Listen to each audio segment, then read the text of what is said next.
Channel Anju के नुस्खे को सब्सक्राइब करें, सामने बने बेल आइकन को प्रेस करें ताकि हर वीडियो की नोटिफिकेशन सबसे पहले आप तक पहुंचे। नमस्कार, राधे राधे, जय श्री कृष्णा। अंजू के नुस्खों में आपका बहुत बहुत स्वागत है।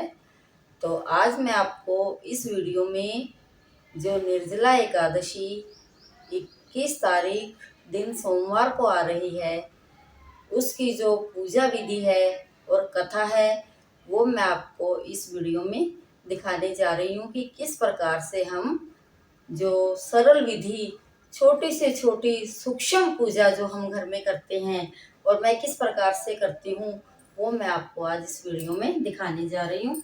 तो ये देखिए, ये हमारे पास सबसे पहले तो एक छोटी हम चौकी लगाएंगे। इस प्रकार से जो मैंने चौकी पहले से ही लगा के रखी हुई है, मेरे पास छोटी चौकी भी है और बड़ी चौकी भी है। तो जो अपने आप जो हमारे पास सामग्री होती है, हम उस हिसाब से चौकी लगा लेते हैं। जो चौकी मैंने लगाई है, चौकी के ऊपर हमने पीला कपड़ा बिछाया है। उस दिन हमें पीले ही कपड़े पहनने होते हैं।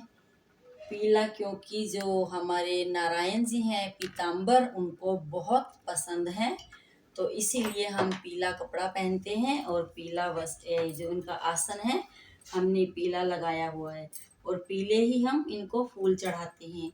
तो इसके साथ फिर उसके बाद चौकी के बाद हमें एक चाहिए होती है छोटी सी विष्णु भगवान जी की मूर्ति, लक्ष्मी जी की, और या आप सत्यनारायण भगवान जी की छोटी फोटो या मूर्ति कुछ भी आप ले सकते हैं। मेरे पास तो छोटे से ये विष्णु भगवान जी हैं और छोटी सी ये लक्ष्मी जी हैं। तो आप देखिए, इनको बिल्कुल छोटे हैं ये, और ये मेरे पास चांदी के हैं। आप जरूरी नहीं है कि चांदी के लो, आप किसी भी रूप में ले सकते हैं। हम कागज के ले सकते हैं, हम फ्रेम वाले ले सकते हैं, हम पीतल के ले सकते हैं, कोई भी हो। और हमारे पास छोटी से छोटी एक मूर्ति हो, या हमारे घर में सत्यनारायण भगवान जी की फोटो है तो हम उसे भी ले सकते हैं। यदि हमारे पास कोई भी फोटो नहीं है तो जो सुपारी होती है वो हम उसे भी ले सकते हैं। जैसे कि ये सुपारी है, मैं आपको दिखा रही हूँ। हम इस सुपारी को भी विष्णु भगवान का, माँ लक्ष्मी जी का रूप देकर इनकी पूजा कर सकते हैं। तो जो मेरे पास तो अब भगवान जी दोनों हैं, और मैंने गणेश जी पहले ही बना के रखे हुए हैं, ये रहे गणेश जी।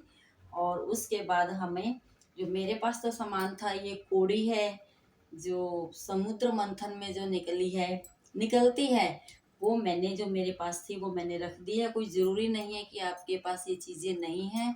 आप देखें कि आपके पास मैम वीडियो में है तो हम रखें, ऐसा कोई ज़रूरी नहीं है। हमारे भाव और श्रद्धा और आस्था होनी चाहिए कि हम किस प्रकार से पूजा करते हैं। तो हम पूजा करेंगे किस प्रकार से कि उसके बाद हमने मूर्ति को विराजमान कर दिया पीली चौकी के ऊपर, पीले वस्त्र के ऊपर, और उसके बाद सिंपल से हम फूल से इनको स्नान कराएंगे। ऐसे स्नान करवाकर, सिंपल विधि से स्नान करवाया, उसके बाद हम ज्योत जलाते हैं, इनको वस्त्र धारण करवाते हैं। हमारे पास ये है वस्त्र के लिए मोली का धागा। तो हम सबसे पहले हम गणेश जी की पूजा करते हैं, जो हमने गणेश जी को विराजमान किया हुआ है, इनकी स्नान पूजा विधि करेंगे हम। फिर उसके बाद हम विष्णु लक्ष्मी जी की पूजा विधि, स्नान और पूजा विधि करेंगे, इनको वस्त्र पहनाएंगे। और उसके बाद फल है, दूध का जो भोग होता है उस दिन हम जरूर लगाते हैं, और उस दिन हम चावल को यूज में नहीं लाते हैं। पूजा में भी हम चावल नहीं लेते। तो पूजा में आप देख रहे हैं कि मैं सिर्फ सफ़ेद तिल का प्रयोग करूंगी। तो इनको सफ़ेद तिल जो हमारे नारायण जी को है वो चढ़ाए जाते हैं एकादशी वाले दिन। तो ये तो मैंने आपको सामान बता दिया, फल है, फूल है और ये सामग्री है सारी। अब हम इनको उस दिन, एकादशी वाले दिन, लाल रोली का टीका ना लगाकर हम इस चंदन का टीका लगाते हैं। गोपी चंदन है तो गोपी चंदन लगा लेते हैं, और मेरे पास तो ये भी है और गोपी चंदन भी है। तो मेरी कोशिश होती है कि मैं इस चकले से घिसकर और फिर मैं इनको तिलक लगाती हूँ रोज सुबह। तो ये इससे हम तिलक लगाएंगे, चकला हो और चंदन की लकड़ी होती है। तो इसको घिस के, तो चलो मैं आपको पूजा विधि बताती हूँ कि हम किस प्रकार से करते हैं। अब पहले हमने स्नान करवाया, फिर हमने वस्त्र पहनाए और फिर हम इनको तिलक लगाएंगे अभी, क्योंकि सबसे पहले तो हम अग्नि को साक्षी मानकर हमें शुरुआत करनी होती है। वस्त्र हमने पहना दिए हैं, अब हम चंदन घिसकर इनको चंदन लगाएंगे। और एक बात, माँ विष्णु भगवान जी के साथ माँ लक्ष्मी जी की पूजा जरूर की जाती है। तो सबसे पहले हमने गणेश जी की पूजा की है। गणेश जी को हम तिलक लगा रहे हैं, गणेश जी का हम स्नान करवाएंगे और गणेश जी को भी हम पुष्प चढ़ाएंगे। और उसके बाद हम जो फल है वो चढ़ाएंगे। और इसी प्रकार से हम सिंपल साधारण सी पूजा हम विष्णु भगवान जी की और माँ लक्ष्मी जी की करते हैं। ऐसे करने के बाद हमने फल चढ़ा दिया और दूध का उनका भोग रख दिया और हमने ड्राई फ्रूट का भोग रख दिया। और सबसे मेन बात ये है कि हमें मिले या ना मिले, तो हम जो तुलसी का पत्ता है, उस दिन हमें ठाकुर जी को तुलसी का जो पत्ता है वो जरूर चढ़ाना चाहिए। और इसके बाद पूजा विधि के बाद हम आरती बाद में करते हैं और पहले हम कथा करते हैं। मैं आपको निर्जला एकादशी की जो कथा है वो सुनाती हूँ, तो आप कथा को सुनिए। वर्ष की 24 एकादशियों में ज्येष्ठ के शुक्ल पक्ष की एकादशी सबसे बढ़कर फल देने वाली है। इस एकादशी का व्रत रखने से ही वर्ष भर की एकादशियों के व्रत का फल प्राप्त हो जाता है।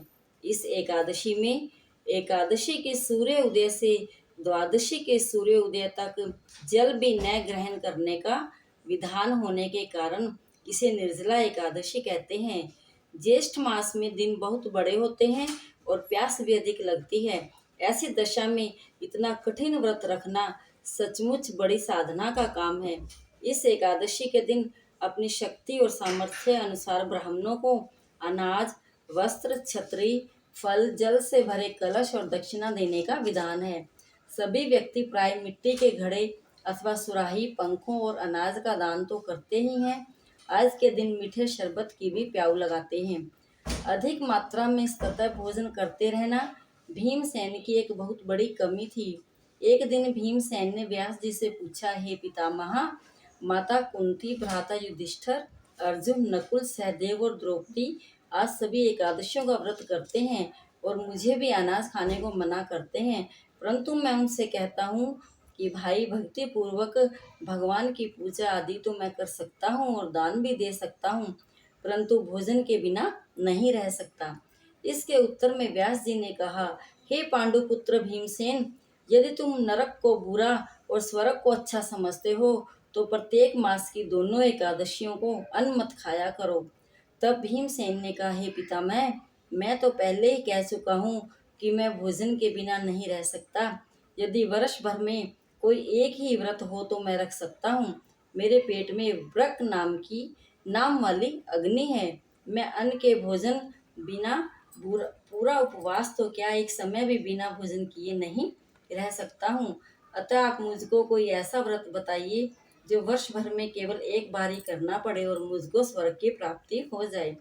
श्री व्यास जी ने कहा, हे पुत्र, बड़े बड़े ऋषियों ने अनेक शास्त्र बनाए हैं जिनमें वर्णित उपायों के द्वारा थोड़े से परिश्रम से ही स्वर्ग की प्राप्ति हो सकती है, परंतु उन शास्त्रों में भी दोनों पक्षों की एकादशियों के व्रतों की मुक्ति के लिए सबसे श्रेष्ठ लिखा है। श्री व्यास जी के वचन सुनकर भीमसेन नरक में जाने के डर से भयभीत हो गए और कंपायमान होकर बोले, अब मैं क्या करूं? एक मास में 2 व्रत तो मैं कर नहीं सकता, हाँ, वर्ष में 1 व्रत करने का प्रयत्न अवश्य कर सकता हूँ। एक दिन व्रत करने से मेरी मुक्ति हो जाए, यदि ऐसा कोई व्रत हो तो कहिए। यह बात सुनकर व्यास जी कहने लगे, वृक्ष और मिथुन संक्रांति के बीच ज्येष्ठ मास के शुक्ल पक्ष की जो एकादशी आती है, उस एकादशी का व्रत करो। इस एकादशी के व्रत में स्नान और आचमन के सिवा जल वर्जित है। आचमन में 6 मासे जल से अधिक नहीं होना चाहिए, अन्यथा वह मद्यपान से सुदृढ़ हो जाता है। इस दिन भोजन नहीं करना चाहिए, क्योंकि भोजन करने से व्रत नष्ट हो जाता है। एकादशी के दिन सूर्य उदय से लेकर द्वादशी को सूर्य उदय तक जल ग्रहण न करने से समस्त एकादशियों का फल प्राप्त होता है। द्वादशी को सूर्य उदय से पहले उठकर स्नान आदि करके ब्राह्मणों को दान देना चाहिए। इसके पश्चात भूखे और सत्पात्र ब्राह्मणों को भोजन कराकर फिर आप भी भोजन कर लेना चाहिए। इसका फल 1 वर्ष की संपूर्ण एकादशियों के फल के बराबर है। व्यास जी कहने लगे, हे भीमसेन, यह मुझको स्वयं भगवान ने बतलाया है। इस एकादशी का पुण्य समस्त तीर्थों और दानों से भी अधिक है। केवल एक दिन निर्जल रहने से मनुष्य के सभी पाप नष्ट हो जाते हैं। जो मनुष्य निर्जला एकादशी का व्रत करते हैं उनको मृत्यु के समय यमदूत आकर नहीं घेरते, वरना भगवान के पार्षद उसको पुष्पक विमान में बिठाकर स्वर्ग को ले जाते हैं। अतः संसार में सबसे श्रेष्ठ व्रत निर्जला एकादशी का व्रत है। इसलिए यत्न के साथ इस व्रत को अवश्य करना चाहिए और इस दिन ओम नमो भगवते वासुदेवाय मंत्र का जप करना चाहिए और गो का दान भी करना चाहिए। व्यास जी की आज्ञा अनुसार भीमसेन ने इस व्रत को किया था, इसलिए इस एकादशी को भीमसेनी या पांडव एकादशी भी कहते हैं। निर्जला व्रत वाले दिन प्रातःकाल भगवान की पूजन करने के बाद यह प्रार्थना करें कि हे भगवान, आज मैं श्रद्धा पूर्वक निर्जला व्रत रखकर दूसरे दिन भोजन करूंगा, तो आपकी कृपा से मेरे सब पाप नष्ट हो जाएं। इस दिन जल से भरा हुआ घड़ा वस्त्र से ढककर स्वर्ण सहित दान करना चाहिए। जो मनुष्य इस व्रत को करते हैं उनको करोड़ फल सोने का दान का फल मिलता है। जो इस दिन यज्ञ आदि करते हैं उनका फल तो वर्णन ही नहीं किया जा सकता। जो मनुष्य इस दिन अन्न खाते हैं वो चंडाल के समान होते हैं, वे अंत में नरक में जाते हैं। जिन्होंने निर्जला एकादशी का व्रत किया वे चाहे ब्रह्म हत्यारे हो अथवा गुरु के साथ द्वेष करने वाले, फिर भी इस व्रत के प्रभाव से स्वर्ग में जाते हैं। हे भीमसेन, जो पुरुष या स्त्री श्रद्धा पूर्वक इस व्रत को करते हैं उसको निम्नलिखित कर्म करने चाहिए। प्रथम भगवान का पूजन, फिर गोदान, ब्राह्मणों को मिष्ठान में दक्षिणा देनी चाहिए तथा जल से भरे कलश का दान अवश्य करना चाहिए। निर्जला के दिन अन्न, वस्त्र, पात्र, जूते आदि का दान भी करना चाहिए। जो मनुष्य भक्ति पूर्वक इस कथा को पढ़ते या सुनते हैं उनको निश्चय ही स्वर्ग की प्राप्ति होती है।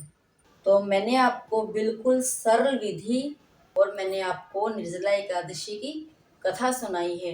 इस कथा में गोदान, स्वर्ण दान का जो वर्णन किया गया है, तो आजकल कलयुग में गोदान और स्वर्ण दान का कोई महत्व नहीं होता है कि हम अपनी शक्ति और सामर्थ्य के अनुसार हमें दान करना चाहिए। ये तो सतयुग के ज़माने की बातें हैं कि वो लोग कहते हैं कि हम गौएं दान देते थे पहले सब लोग। आजकल कोई ऐसा नहीं कर सकता है और ना ही करता है। ये तो सिर्फ शास्त्रों का जो वर्णन किया हुआ है उसी के द्वारा ही हम उनको पढ़कर ही बोलते हैं कि गोदान देना चाहिए और स्वर्ण दान देना चाहिए। तो ये तो सब जो दान है अपनी शक्ति और सामर्थ्य के अनुसार हमें देना चाहिए। ये नहीं है किताबों में लिखा हुआ है तो हमें ज़रूर सोना ही दान देना है या हमें भूमि ही दान देनी है, ऐसा नहीं है। तो आज का लिए मैंने आपको एकादशी की कथा सुनाई और आपको सरल पूजा विधि बताई। वीडियो पसंद आए तो वीडियो को लाइक और शेयर करें, चैनल को सब्सक्राइब करना ना भूलें। मिलते हैं अगली वीडियो में। राधे राधे, जय श्री कृष्णा।